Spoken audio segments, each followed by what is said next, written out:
Welcome to the Page Turnerz podcast, where book lovers unite to celebrate the enchanting world of fiction. With your host, Paul A. Brooks. In each episode, we'll dive into the captivating realms of storytelling, exploring the pages that transport us to magical places and introduce us to unforgettable characters. In each episode, we'll embark on a creative expedition through the minds of seasoned and emerging writers to unravel the mysteries and unveil the passion that fuels their stories. Join us on this odyssey through the pages and pixels of imagination, where words become worlds and stories illuminate our lives. So, pour yourself a coffee and immerse yourself in discussions about writing, gripping plots, heroes and villains, and the sheer joy of escaping into a well-crafted story. In today's episode, I'm talking to Suzanne Berget, author of the Monstermorphosis series. Now, she talks about how her experiences and gaming have influenced the first book in her series, Let the Beasts Slip. Now, it's been described as blood-splattered, brutal, gritty, and an enjoyable and entertainingly grotesque read. So if you like your sci-fi on the more adult side, then this series is for you. All right, hi Suzy, welcome to the show. You're in Norway, that's right, isn't it? That's correct, yeah. Whereabouts in Norway are you? I'm in Oslo, which is the capital of Norway. Yeah. Nice. Yeah, really good. Okay, so I've done a little bit of reading up about you in terms of what you've done. So I've got a list of things that you do. Yeah. So you're an editor, you're a copywriter, an English teacher, a translator, and of course you're the author of Let Slip the Beast. So that, you know, you've got a wide range of stuff going on, and of course that you write stuff for a gaming website as well, don't you? So you've got kind of a lot going on there, really. I'm sort of a jack of all trades. Yeah, do you prefer it that way, or do you prefer just to sort of have? I struggle with multitasking. I'm a guy, so that's not unusual, but I really do struggle with multitasking. Do you prefer to have lots of different things going on sort of all the time? Not all the time. Like there are times when I just want to do nothing. Yeah. Which is sort of one of my favorite pastimes, really. Just doing nothing at all. Just leave me alone, and I'll be fine. Maybe read or play video games. That's sort of doing nothing to me. But yeah, I get bored very easily, and I have a tendency to feel like I'm stagnating if I do one thing for too long. Yeah, I know that. Yeah. I always have a lot of irons in the fire, as we say in Norway. Yeah. Sometimes to my detriment. I have been known to bite off a lot more than I can chew. Sure, but I mean, you've written extensively. I mean, so I think I read somewhere that you've written thousands of pieces of content, been published in 13 countries, including China.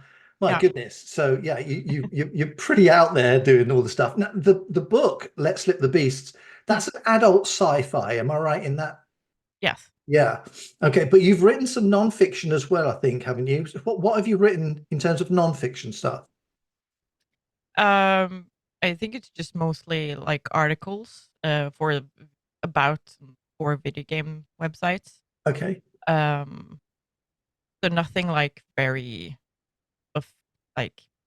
nothing that's been published in like book form, but it's been published in like websites and stuff. And I've written some like short stories that have been published. Wow.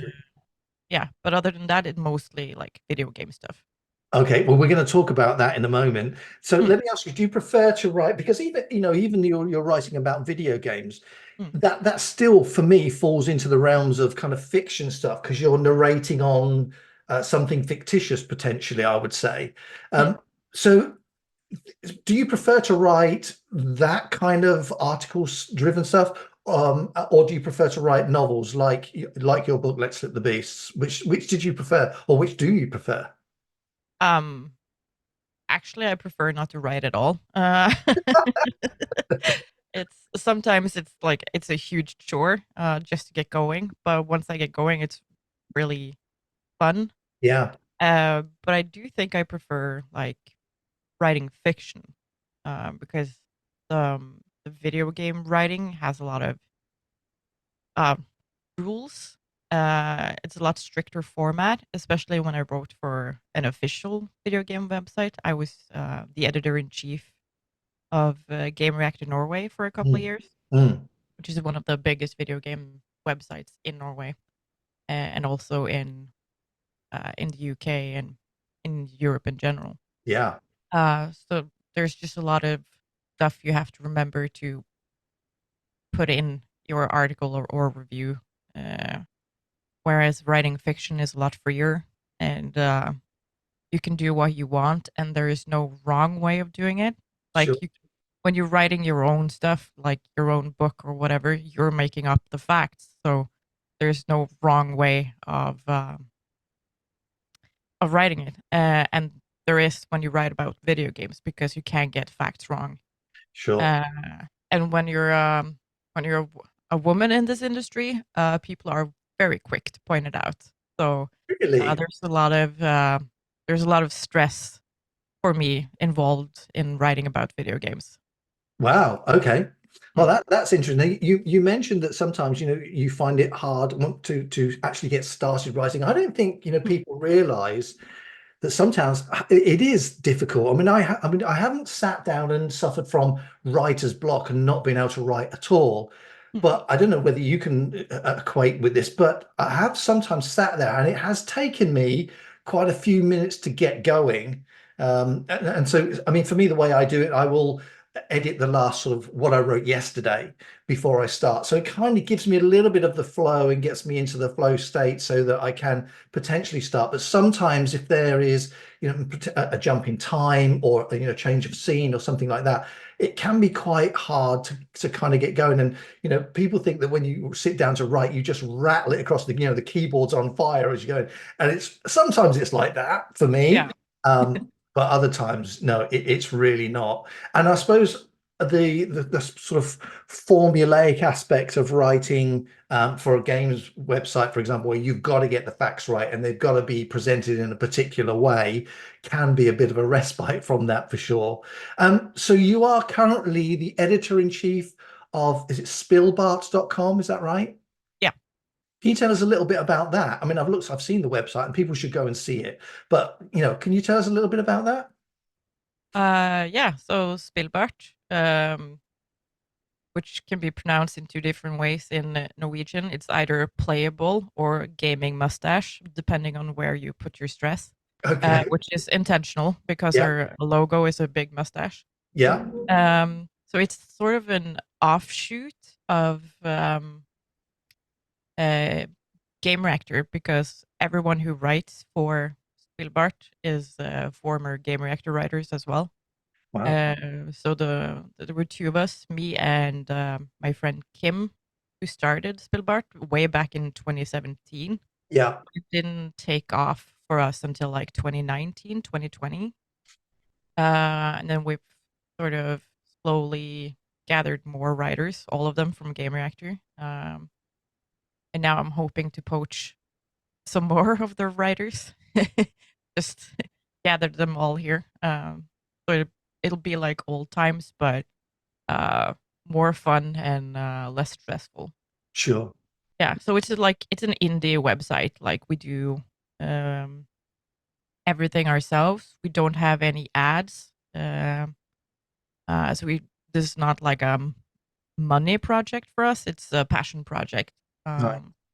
We don't make any money, and if we think too hard about it, I think we're actually losing money on the project just Right. due Yeah. to like server costs and hosting and all of that jazz. But it's fun and it's very laid back. Like we have a goal of publishing one text a month, and sometimes we don't even meet that goal, but it's fine because we don't have any rules, we don't have any deadlines, we don't have any expectations. So we can just do whatever we want and write about the games we want to write about. Because when you work for a more commercial website, it's the higher ups who decide what you write about and what you play and how much time you have. And some of the deadlines are just insane. Like I remember one time I played a video game for 20 hours straight. Oh, And when I was done, I was like, I had an actual nosebleed and was starting to get like tendonitis. But I finished the game and then I had to write the review like right after. I was I was so tired. I haven't reread the review, but I don't think it's very good. I would say it would probably be written by with a ton of energy drinks inside just to keep you going for 20 Yeah. hours. I was going to say, do you actually play the games?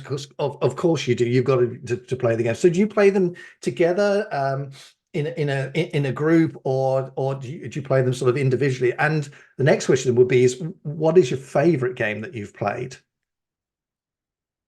If it's a multiplayer game, we tend to try to play them together, but it's like we're all adults with our own lives and proper day jobs and everything, so it's hard to find time when everyone's available. So Mhm. we play a lot of games individually. Um, but I play a lot of games with my husband, either on our here in the PC room or we'll play on the PlayStation together in the couch. If a game has what we call couch co-op or split screen co-op, Okay. where where two people can play the same game on the same screen. Wow. And that's my favorite type of game because Yeah. it's very um interactive, it's sociable, it's something to do with your significant other. So lately we've been playing Baldur's Gate 3 a lot. I think we spent like 120 hours, maybe a little less on the first playthrough. Wow. And then when we were done, we were like, let's just make a couple of new characters and start over. So that's what we did. So now we have like, I think we're close to 200 hours in the game, uh, which which is insane, but it's just so good. It's storytelling at its finest, basically. Yeah. But I think my all-time favorite game is the small indie game made by a Spanish studio called Nomada, and the game's called Gris, which is Spanish for gray. And then it's a sort of platform game where you have to deal with the 5 stages of grief. Okay. Hmm. Kind of old school then in that respect. Do you Yeah, find, it sorry, go on. mixes like old school, like the old school format, but the style and the subject is very very modern. So Hmm. it's very like watercolor paintery sort of game, and it's really beautiful. Fantastic. Do you find that, or are they? Do they have that? I mean, you mentioned the stories that you find appealing in the games. Do you find that they give you inspiration for writing your own fiction? Do they just kind of spill over a little bit? Yeah, definitely. Like um, a lot of the things in Let's Slip the Beast is inspired by not necessarily like specific video games, but like an amalgamation of different video games. So it's a lot of uh, the game I refer to the most when I describe the book is Resident Evil, but Uh-huh. Yeah. that's also because I love the movies. Um, and they're terrible. They're not good at all. But I'll watch anything if it has Mila Jovovich in it. Yeah. Um, and she's in 7 movies, Resident Evil movies, and I've watched all of them. Uh, I even bought like a collector's edition of the movies when I was in Japan. But in Japan, Resident Evil is called Biohazard. okay. Yeah. So we were in this nerd store in Akihabara, and I found this one. Wow. Okay. Yeah, so it's all the 7 movies. Yeah. Box set. Yeah, and I think they might be in Japanese. So that'll be fun. That'll be interesting. Yeah, 'cause I don't speak Japanese at all. But I am looking really forward to watching the movies. Yeah. So they'll be educational and entertaining then as well, Yeah. potentially. Fantastic. So, for your writing, then, because I'm going to get you to talk about Let's Slip the Beasts in a moment, but for your writing, when you write, are you, because I ask everybody, are you a plotter or are you a pantser? I mean, for me, I just kind of sit down and although I will admit, sometimes I do have some kind of bullet points that of a sort of must include information in a scene or a chapter that I'm writing. But other than that, I don't have a story grid that I follow or plot anything out any more than that. How do you write? What's your sort of writing style? Oh, I'm definitely a pantser. Like I have no plans at all. Which is part of what makes writing difficult, Yeah. especially when I sit down to like start something because I'll be like, where even am I and where's the story going now? Because Yeah. I'm like uh sort of flying blind at the moment because I've outwritten the very few notes that I have. I'm like, I don't know what's happening. Let's just see where this goes. So there's a lot of I'll write a couple of like paragraphs and then I'll have to stop to sort of think um where the story is supposed to head. Like I'll be, okay, what happens if I go like this route? And I'll Okay. think forward and see what happens, and then I'll be like, no, no, that's not quite right. What if I go this way instead and do this? And then I'll have to like sort of think a lot before I can write anything else. So it's very time consuming. So I do a lot of uh, the plotting after after Okay. I've written the first like drafts because the Yeah. first draft is just like a here's a rough skeleton and then you go back and you put on the meat and the muscle and the tendons and Sure. everything that holds it together. Yeah. Um, but I think um, when I sit down to write and when I write a first draft, I just have to write it. Like it doesn't have to be good. It just have to like be. Yes. Yeah. I know exactly what you're talking about. Yeah, Mm. exactly. And I think that's why, for me, I I write and then I'll edit what I've written the previous day. I mean, it's not a huge amount of time, sort of 24 hours to reread what you've written previously, but I do find that it helps me to get the next bit down. And like you said, often, there are gaps in there that need to be filled or rewriting that needs to be done during the next draft. How many Mm. drafts do you write? Because some people that I've spoken to and seen, they've got three, four, five, six drafts going on. Do you have a kind of do you say, right, that's it now, it's a maximum amount? Because for me, I think, when I look at um, writing, it's an art form, Mm. and it's like, well, when do you finish? When is it good enough? And we as writers and even artists of any kind, painters, you can tweak it and add little bits and take it away ad infinitum. So at what point do you decide that enough is enough and that's good enough? That's where I want it to be. How do you know? Well, that's a Um, question. That's a yeah, tough. that's a tough one. And Yeah. I don't think I do know. Like even now, when Let's Sleep the Beast has been out for 6 months, I'm still like, I should have added this, or I should have written it like that, or I should have done this because I kind of needed that for the next thing. And then I'm like, dang it, I should have spent more time. But it helped a lot having an editor on my team who was like, okay, you're you're done. Yeah. Yeah. uh, Yeah.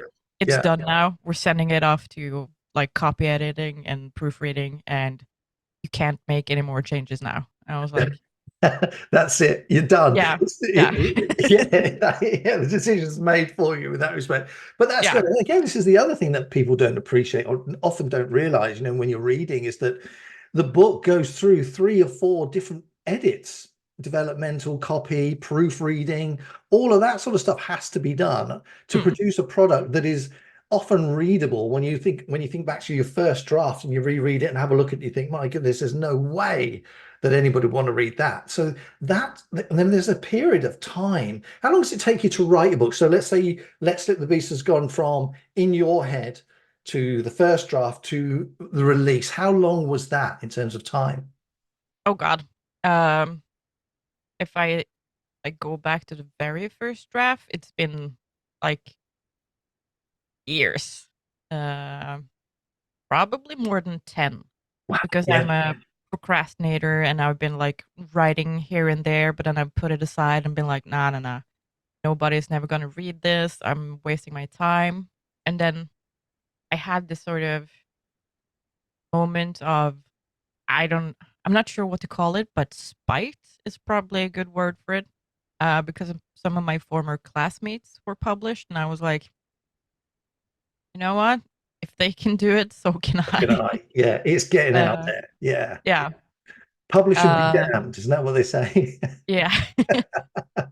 So I think when I actually sat down to write for real, I think I took me like a year to have like a serviceable draft. Right. And then I spent a year just querying. Querying?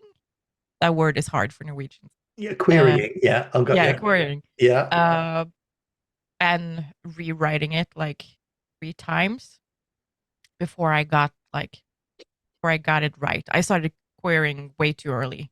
Hmm. So that's an important lesson I've learned for my next project. Um, I started way too early, so I wasted a lot of time just waiting for replies from Yeah, like agents and publishers, and sure. they take so long. But um, they have a lot of scripts to go through, Hmm. and not a lot of time to do it. Um, so that took approximately a year before I got sort of picked up by my publisher, which is Champagne Book Group, which mainly publishes like romance. Oh, Uh, right. and my story doesn't have like a lot of romance in it. There's some, No, I bet they were shocked when they read it. yeah, and I'm surprised they decided to take it on, but they saw something in it. So I'm very grateful for that. Yeah, yeah. They, I think I got the offer of like publishing and a contract in April or June of 2022, Okay. Mhm. and then the book was released June 15th, Wow. 2023. Yeah. So it took about a year uh, in sort of the publishing mill for it to get out, but a lot of that was just waiting for other people to do their jobs. Yeah. And a lot of the editors who work at Champagne Book Group have like multiple projects going at once. So there's always you're always in a queue or a line or just waiting for stuff. So the book went through. First, I had to self-edit it before I could send it to my editor, and Sure. Champagne Book Group provides you with like an 11-page list of things you have to like go through and look out for. So I So spent nice of them to do that. So nice of yeah. them. Only 11 pages. Yeah. And there's so much stuff like you don't even think about. Yeah. Like the hardest thing that I had to wrap my mind around was their definition of um, independent body parts. Okay. So that would be when body parts move like independently of the person uh, owning the body parts. So I couldn't write like his hand traveled to the small of her back or something like that because that's an independent body part just doing stuff on its own. It had to be he put his hand um, on the small of her back, so there had to be like agency and the body parts had to be connected. But I feel like semantically there's a huge difference between his hand sort of traveled and he put. Like Yeah. there's intent Yeah. behind the last one, and so we had some discussion regarding that because I feel like if you're doing things subconsciously, like fidgeting or like tapping your legs or whatever, it feels weird to say that the person doing the stuff is doing the stuff because they don't know they're doing it. Like, Sure. yeah. So I had a hard time just sort of figuring out how to circumvent that particular rule because it didn't really gel with my writing style. Um, and then there was just like a bunch of stuff I've never even thought about. Uh, And even though I spent 2 weeks going through that list, I still had to do some final uh, edits that I'd gotten through, like after my editor had been through the script. So I first did a self edit, and then I sent it to my editor, Debbie, and then she went through the whole thing and sent it back to me with comments and changes and everything that I had to go through. And that's um sort of mortifying to have someone pick your little baby apart, because Yeah, you have to have a thick skin. yeah, to me Yeah, that baby is perfect, but to somebody yeah, else it's like, what even is this? yeah. Is it a human? Is it some sort of pig hybrid? Yeah. So I went through her comments and then I sent it back, and I got it back a second time. And then she had a look through the changes I made the second time, and then she sent it off to copy edits. Then I got it back from copy edits, had to go through those and also edit a lot of other stuff that I sort of missed going through the 11-page list. And then it was sent to a proofreader, and then it was sent back to me again for a final read through. So I would go through the script with like a fine-toothed comb, looking for um, misspellings that someone might have missed, like in Yeah, all those instances. yeah, Um, so yeah, that took me like a day or two, just really combing through. And then even now, when it's published and it's gone through all those instances and all those people, there are still mistakes in you it. still find it. Yeah. Yeah, yeah, yeah. And it sort of, yeah, it bums me out when people point them out, because I was like, I was so thorough and I was so sure that I was going to be the one to publish a completely clean, Perfect. perfect work. Yeah, Yeah. but no. Yeah, I think, but sometimes, little things like that. I mean, as long as they're not ridiculous things that ruin the story, or, the sentence doesn't make any sense. Sometimes Yeah, those little things, I think, add to the story. Those little nuances, those little changes, that you can feel the writer's emotion coming out sometimes when things like that appear. And I don't think that's a bad thing. And I honestly don't think that unless they're ridiculous mistakes, readers don't notice them. Readers tend to, for me, I think readers get lost in the plot. They want to get to know the characters. They want to feel the characters. They want to, help them along on the journey and the story. Little things like that. I think sometimes you can edit to the nth degree and it would never be perfect, but yeah. most people don't know. They genuinely don't, and that's fine. So when you're writing, when you're sitting down to write, do you have a word count in mind, or do you write in sprints, or do you write for a period of time? How do you? What's your routine when you sit to write? It sort of differs from time to time. Like, I'll sit down for a specific period of time. Like, if my husband is off to do his karate training, I'll be like, okay, now I have 2 hours to myself. Um, I'm gonna spend those 2 hours writing, but then I spend like 1 hour writing and then 1 hour being distracted by social media and stuff like that. Oh, I get yes. like an Yeah. hour in Yeah. maybe of pure The writing curse. time. Yeah. Yeah. And then sometimes I'll be like, okay, I have a specific goal. I'm gonna try to reach that, and if I go above it, that's even better. So it's sort of um, dependent on mood and time of day and just what I'm doing before or after. Sure. Hmm. So I Do have to you be do in you sort of listen to a, music? yeah. You do. And the reason I ask is because you've got a playlist on Spotify, haven't you? What's called the Sad Zone. Hmm. And was that something that you put together to help you write, or is that just sort of a selection of your favorite songs? I mean, I have YouTube running, and there I have just a playlist that I've made up that goes on, and I suppose like you, it kind of depends on what I'm writing. If I'm writing a dark scene, it tends to be sort of heavier rock music. If it's a lighter scene, I'll find music that is kind of fitting for that particular scene. So your playlist, is it the sort of playlist that encompasses sort of every mood that you go through? Um, yeah, like the sad zone is just for me personally when I either am feeling sad or like have this urge to feel sad. And it doesn't really have anything to do with my writing. I had gotten that I had that publicly, but I have like a huge sort of playlist with just a bunch of movie soundtracks, video game soundtracks, sort of yeah, a lot of EDM and techno, uh, stuff like that. It has to be um, it can't have any lyrics because then I get distracted. But I have Oh, some songs that have yeah. lyrics that are really good. So I have them. I have like one master list that I just put on when I'm writing general stuff, and then I have subsections titled like drama, action, love, and stuff like that. That I'll put on specifically when I'm have to write like specific scenes. Yeah, yeah, I know exactly what you're talking about with that. So now let's talk about your book. Let's talk about Let's Slip the Beast. Mm. So you're kind of thrown into the action within the first sort of 3 pages or so, and it's amazing how a sort of a short lunch can change someone's life.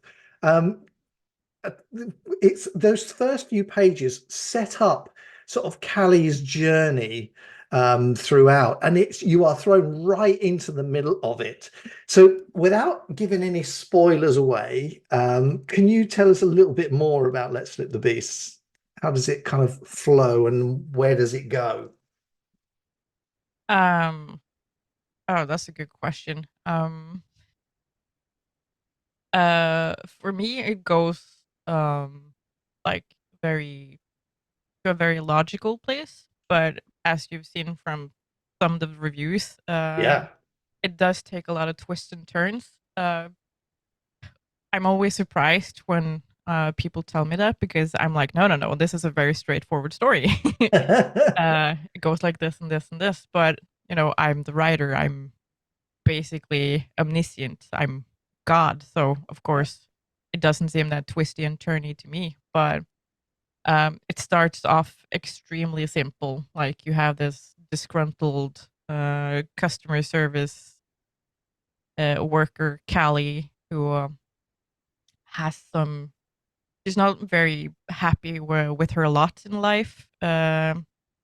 She's like she wants she wants more for herself, but doesn't feel like um, that's attainable in sort of the circumstances she finds herself in. Yeah. So there's chance like short lunch, like you said, where Callie witnesses her little sister being bullied, and that's sort of the inciting incident.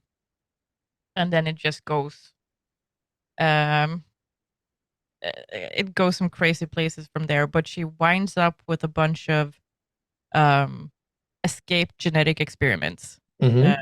who are out to get revenge on their makers, and she sort of got um, entangled in their um, sort of war against a huge corporation. Hmm. Um, and then it takes some turns from there. So you get like a sort of like a both sides narrative because she spends time with both the escaped genetic experiments, but also with the people who made them. And not everything is as it seems. I was There's, going to say, yeah, yeah, not everything there are. Yes, not everything is as it seems. I think it's yeah, probably best to leave it at that point there with yeah. that. Like everyone has secrets, Yeah, uh, and Callie sort of just ends up right in the middle of it. It's like a perfect storm of secrets and revelations. yeah. You wonder, can this poor girl get put through any more as it Uh, going through Short it? answer, yes. Yes, yeah, yeah. We'll come to that. So, what gave you the idea for the story originally? Huh.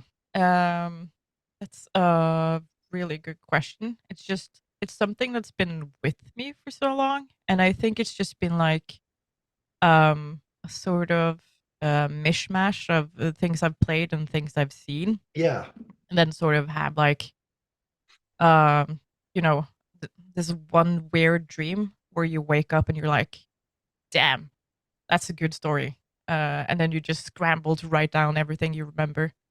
So it's kind of like that. Um, but now that I like look back and I rewatched some of the things I watched when I started writing the story, and I'm like, ah, I see where that came That's from. Yeah, where, yeah. okay, so this is that. So there's a lot of X-Men in there. There's a lot of like Aeon Flux and Underworld, Resident Evil. I'm mentioned Ginger Snaps, Orphan Black. Like, um, as long as it has like tragic characters and kick-ass women and just good versus evil Yeah. uh, with a lot of like melodrama and some romance. Yeah, that's where I get my inspiration from.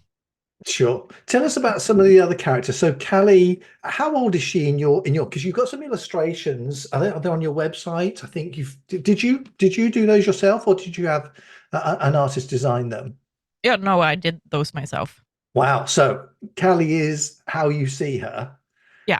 in your head. Tell us a little bit about the other characters like Leon and Shrike and Thresher. And Thresher's the soldier, isn't he? So Mm.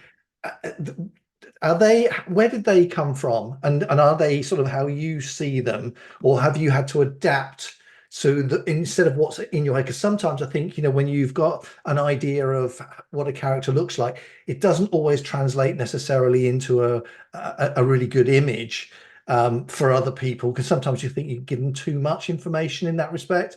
But the image illustrations that you've got for the other characters, um, can you tell us a little bit about those? Tell us a little bit about Leon first of all. Yeah, so Leon is like the leader of the escaped genetic experiments. Mhm. There are reasons for that I won't go into No, because no. Yeah. there might be spoilers. But he's like a very brooding type. Like he's big and hulking and has a lot of anger issues, but mostly he's concerned with just uh, making things right. Like Hmm. that's his main objective because he's made some mistakes. Let's Yeah. just Yeah. call it that. And he has a lot to atone for, and probably more than he realizes. Um, so he's the leader type. He's like very troubled and brooding is probably the best word for him. Yeah. Shrike is a really cool character. I like her a lot. Um, she's sort of Leon's right hand. Yeah. Like she's the person he trusts the most out of all the people in his little ragtag crew. Followed closely by his sister Buck, and then Thresher, which is sort of his left hand man. Sort Yeah. of, Yeah. he's the one who does most of the dirty work that needs to be done to keep the experiment safe. Wow. So would you say then that, I suppose, Shrike is the kind of his Leon's moral compass? She kind of um, keeps him on the straight and narrow, so to speak. Yeah, she tries to. She Uh, tries to, yeah. yeah, she tries to keep him focused and on the right path because he has a tendency to get caught up in stuff, and he has a lot on his plate and a lot of uh, on his shoulders, so to speak. And he needs someone to help carry that burden, and she does so in a very specific way. But uh, with most of the other characters, she has her own secrets, and they eventually come back to bite her pretty hard later in the story. Yeah, sure. I mean, it's people, from what I've read, people love the character development. They love to follow their journeys. But I've got some quotes here that I'm going to read for you from some of the reviews. So this has been described as a blood-spattered, merciless delight. Wow, that's a good one. Brutal sci-fi, a thrilling read for all fans of gritty sci-fi, and an enjoyable and entertainingly grotesque read. So this isn't written for 10-year-olds, is it? This is did you have it when you were writing it, did you write it specifically for the adults, really? or did it kind of develop? Because sometimes I think, some of the scenes that I've written, I thought, yeah, this is fine for kids, and then all of a sudden, being a pantser like you, it's taken this really dark turn, Mm. and all of a sudden you think, oh, I wouldn't want my daughter to read that. So did you set out to write it like that, or did it kind of evolve into it? I feel like it sort of evolved into it. Yeah. It's a lot more adult and darker now than when it first started out. But Mm, when I first started out, like I mentioned years and years ago, the characters were younger. It had a sort of more juvenile feel to it. But as I've grown older, so have the characters. So yeah, yeah, and the content, basically. Um, yeah. So it's not for kids at all, sure. Do you and find it's it not. easy to write that way? Yeah, because I don't want to sort of restrain myself when it comes to what I write.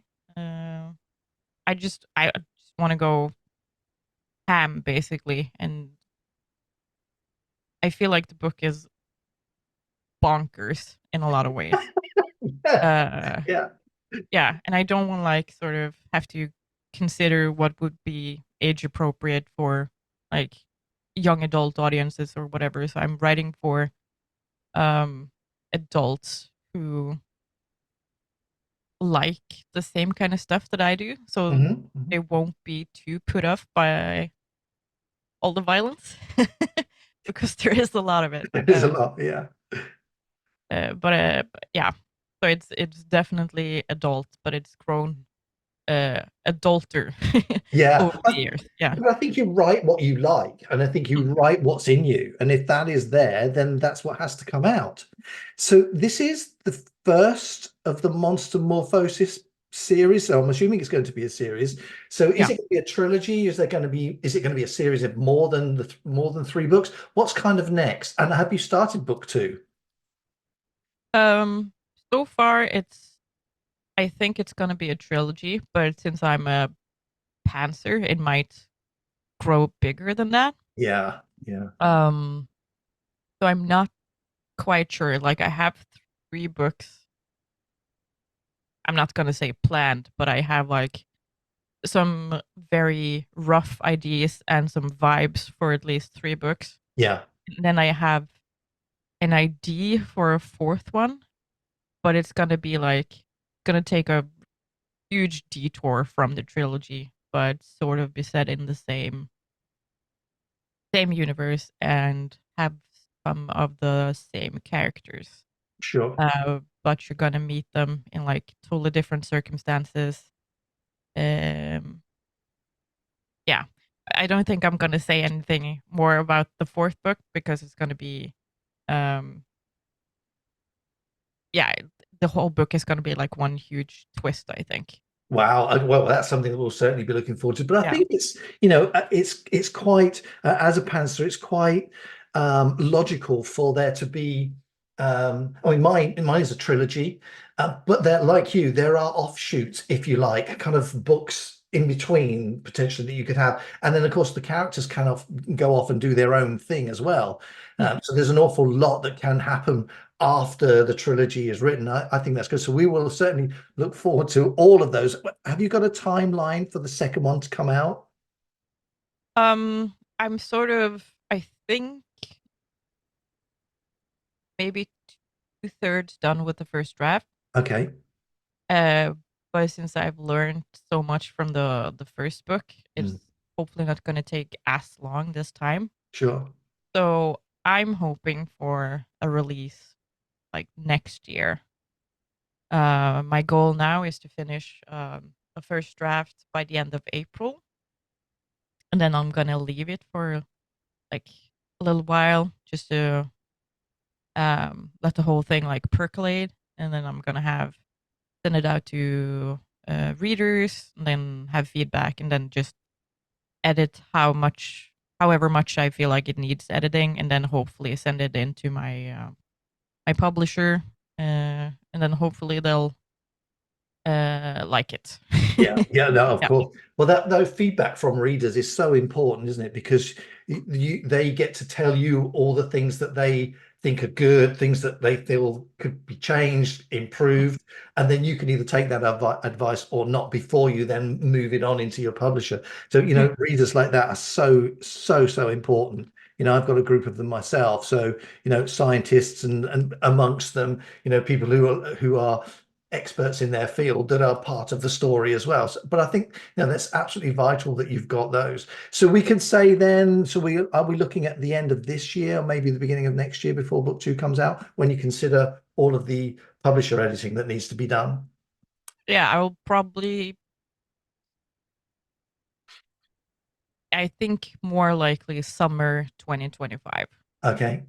Yeah, if it like the publishing cycle takes as long this time as it did previous time, so probably summer 2025. But in between that, I'll hopefully have like a physical release of the first book, because it's currently digital only. But Mhm. I'm waiting for a paperback edition, which I'm really looking forward to, and a lot of other people are looking forward to as well. Yeah, yeah, it is nice when you've got your own book in your hand. That is Mm, definitely when you're unraveling. Mine's a bit over there behind me, but yeah, it's nice to have that. Um, yeah. okay, so um, it's just available on ebook at the moment. It's quite wide, I think, isn't it? Where can people get it from? You can get it from Amazon, obviously. Mhm. Barnes and Noble, Kobo, Smashwords, um, couple of other places that I can't like remember at the top of my head. Apple Books, um, Google Books, Okay, if wow, that's the thing. yeah. Yeah. But yeah, there's and of course the Champagne Book Group website. Yeah, that's Yeah. fantastic. That's really good. Well, Mm. listen, Susie, thank you. Let's leave it there for today. But you must tell us when book 2 is going to be coming out, because we're going to want to get you back on and have a chat more about that. Are you enjoying writing? Before you go there, let me ask you, are you enjoying writing? Do you find this second book easier to write? I mean, now you've said that you've learned quite so much about the process, but Yeah. instead of writing the book itself, are you finding it more enjoyable? Yeah, like the first book was mostly for me, like setup for Yeah, this book. And book 2, which is currently untitled, is sort of the book I actually wanted to write, but right. I had to write like Let's Slip the Beast, put all the pieces in place and establish the characters and the world. So in book 2, we get to see a lot more of East Resplendent, which is the city, City, yeah. the mega city in Let's Slip the Beast, roughly inspired by Mega City 1 in Judge Dredd. So we get to see more of the city and more of the people. And we're also going to see a lot more of what Virogen is up to and what they've been up to in the years between Let's Slip the Beast and book number 2, because there's a small gap there. Right. So I'll be introducing new characters, and maybe we'll see some old characters. Who knows? But I'm having a lot of fun with this one, and I'm leaning sort of more into my video game background in this one, whereas Okay. the first one was more like X-Men, comic books, movies, shows. This one is more inspired by video games, and in some ways like video game logic, how you progress a video game, and like how you get upgrades, and how you have boss fights, and then you have like, yeah, weapons and stuff. So it's gonna be, I think it's gonna be really cool, but I'm worried that it's not gonna be as twisty as the first one. But hopefully people will still enjoy the ride. Well, that may not be such a bad thing, though, might it? Because you sometimes if you make it easier for people, less twisty, then they're eager and hungry for the next one, which then has got to be twisty, isn't it? Really. Well, it Mm. sounds like it's coming into its own. So we shall really look forward to reading that as soon as it comes out. You must let us know. So, Yeah. Susie, thank you very much for coming on today. It's been a great pleasure to speak to you. And Thanks for having me. oh, you're very welcome. And let's do this again. Yeah. Thanks, Been Susie. real Bye for nice. now. Bye. Bye. Thank you for joining us on another captivating episode of the Page Turnerz podcast. We hope you enjoyed delving into the pages with us, discovering new stories, and revisiting beloved classics. If you're as passionate about books as we are, don't forget to subscribe to our podcast and leave a review. Your feedback keeps us bringing you fascinating discussions, author interviews, and book recommendations. Remember, the adventure never ends when you have a book in hand. Until next time, keep turning those pages and let the magic of storytelling continue to inspire your imagination. Happy reading.